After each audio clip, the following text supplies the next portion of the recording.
যুক্তরাষ্ট্র ও ইসরায়েলের যৌথ হামলায় খামেনির মৃত্যুর প্রতিবাদে পাকিস্তানের করাচিতে মার্কিন কনসুলেটের সামনে ভয়াবহ সংঘর্ষ শুরু হয়। এতে নিহত হয়েছেন অন্তত 9 জন। রোববার সকালে মাইকোলাচি সড়ক এলাকায় এ ঘটনা ঘটে। পরে মরদেহ করাচি সিভিল হাসপাতালের ট্রমা সেন্টারে নেওয়া হয়। নিহতের সংখ্যা নিশ্চিত করেছে পাকিস্তান সংবাদ মাধ্যম ডন।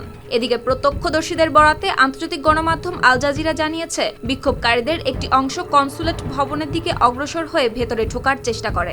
সিলভার টিপ কন্ট্যাক্টে তৈরি নিরাপদ ও নান্দনিক ক্লিক সুইচ নির্ভরতা জীবন জুড়ে।